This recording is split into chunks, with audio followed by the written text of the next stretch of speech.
In fact ಆವಾಗ ನಾನು ಸುವರ್ಣ ಆದಾಗ ನನ್ನ ಹತ್ರ ದುಡ್ಡು ಕೂಡ ಇಲ್ಲ ಆವತ್ತು, ಬರೀ 2,000 ರೂಪಾಯಿ ಇದೆ. ನಂಗೆ ಅಮ್ಮ ಕೇಳ್ದಂಗೆ ಅಂದರೆ ಬಸ್ಸಲ್ಲಿ ಬಂದರೆ ಆಗಲ್ವಾ ಅಂತ. ನಾನು ಬಸ್ಸಲ್ಲಿ ಹೋಗಿದ್ದೆ ಆವಾಗ. ನೋಡ್ತಾ ನೋಡ್ತಾ ನಿಮ್ಮ ಡೇಟ್ ಆಫ್ ಬರ್ತ್ ಹೇಳಿ ಹೇಳಿದೆ. ಹೇಳ್ತಿದ್ದೇನೆ, ಗುರು ಸರ್ 2013 ಮಾರ್ಚ್ ಕುಜರಾಹು ಸಂಧಿ ಇದೆ, ಶಾಂತಿ ಮಾಡಿಸ್ಕೊಂಡ್ಬಿಡಿ. 5 ಗಂಟೆ ಇರಬೇಕು. ಹಿಂಗೆ ಹೇಳಕ್ಕೆ ನೋಡ್ತಾ ಇದ್ದೀನಿ, ಈ ಕಡೆ ಫುಲ್ಲು ಜೋಮು.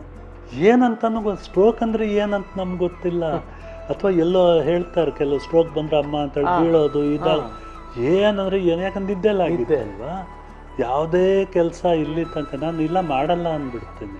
ನಾನು ಮುಟ್ಟಿರೋ ಕೆಲಸಕ್ಕೆ ಅಷ್ಟು 100% ಎಫರ್ಟ್ ಹಾಕಿರ್ತೀನಿ.